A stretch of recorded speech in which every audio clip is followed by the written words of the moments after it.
asked for this.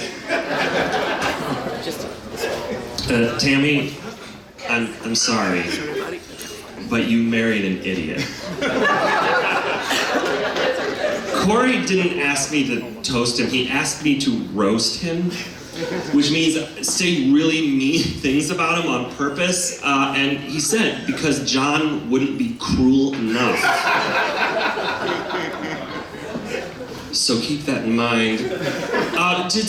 To put this in perspective, Corey's original idea, and you are going to nod and say that this is the truth, he wanted me to read an essay that I had written about his life. It's a 10-minute essay that I performed many years ago about all of his girlfriends. Corey wanted me to read a 10-minute essay about all of his girlfriends at his wedding. I'm not gonna do it. I will read the first line to show you how bad of an idea this is. This is the honest-to-God first line of the essay. This morning, my roommate admitted to me that he calls out my name while spanking his girlfriend. I am not going to read the rest of it. Yeah. So there's another thing I'm not going to do is, because a roast is you're mean to everybody, and I don't know anybody. So another thing I'm not going to do is be mean to other people. So John, you're safe. I'm not going to tell the horrible, inappropriate joke about you that Corey wanted me to say. It's really inappropriate.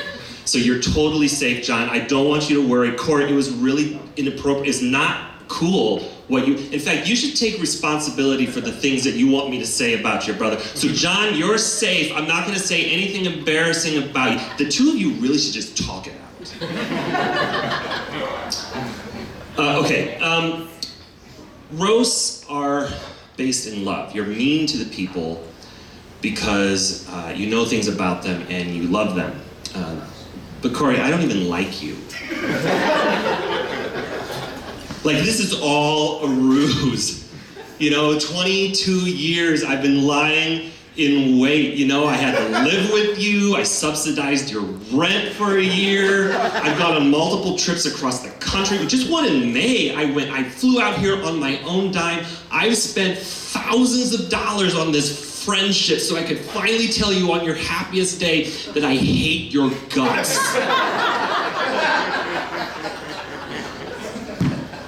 Besides, it doesn't even make sense to invite me and make me part of your wedding. I was in the wedding, and I can't even like say congratulations to people who get married. You know this, because marriage is either the people, they've been together forever and you just know they're supposed to get married, so it's just more like a lateral move at work. It's like a title change. It's like going from marketing to software, except your budget gets cut in half.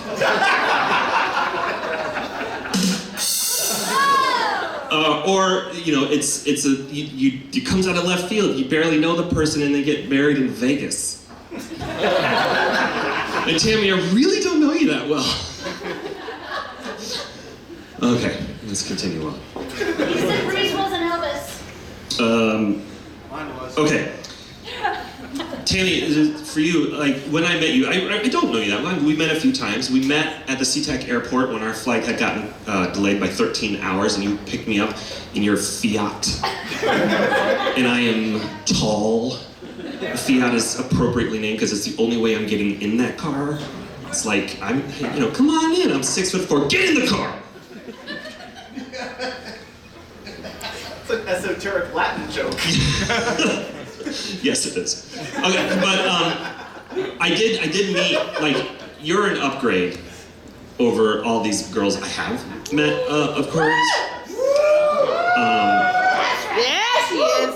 So they were weird. One of his girlfriends would never look at me when she would never look at me, ever. She wouldn't even knock on the front door so that she wouldn't have to deal with me. She would knock on his window. And, another girlfriend got so mad at him, she egged our house.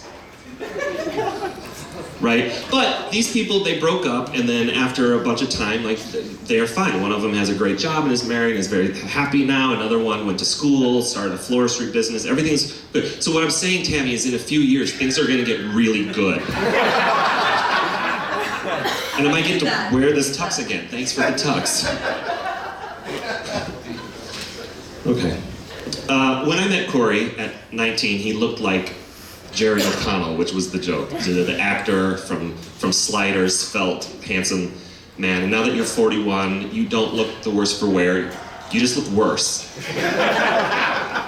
Actually, you still look like Jerry O'Connell when he played the fat kid in Stand By Me. It's a roast, people. It's a roast. Corey tells me that he works out, but I've never actually seen it. Right? I don't know. I met Sensei Marco. He's right over there. I mean, he says he does karate and whatnot, but you do definitely work out like your biceps. Like I've seen you like a lot of that. Okay, I will say this, that Corey does like food, and we go to Cincinnati and they have a delicacy there known as Skyline Chili. And Skyline Chili is it is spaghetti covered in chili, covered in an equal volume of shredded cheese, and then a packet of oyster crackers.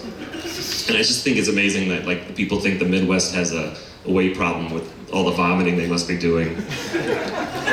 I just think that, Corey, like your greatest skill in life has been teaching yourself not to throw up. Because you eat that stuff every time. I will say, Corey's never gotten angry at me. Like maybe, but we've never been in a fight. Like it's never happened in 22 years. And I mean, you've punched me once. And it wasn't out of anger. I just put my arm around him in public and he didn't want people to think we were a gay couple. But I think that once you punched me, people were convinced we were a gay couple.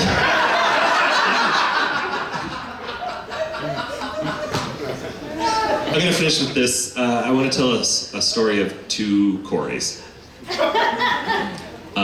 Because, like, I live in Texas now, and I had an internet hookup, and I'm not talking about Comcast, but for the 11-year-olds in the room, I'm totally talking about Comcast.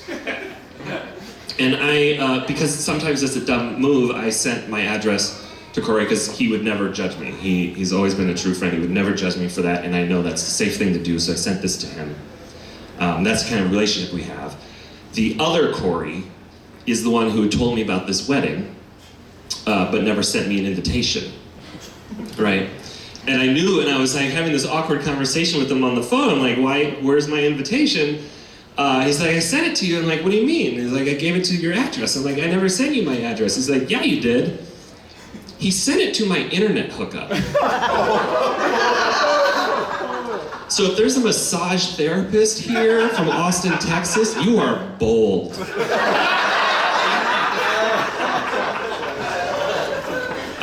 The cruelty is over. I do want to end with something nice, which is, it is true, we've never actually fought.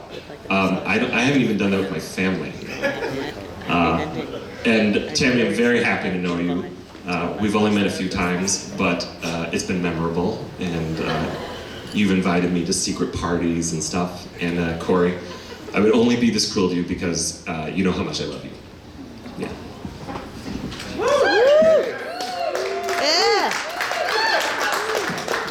Thank you very much. Thank you, Joel. To all the girls I love,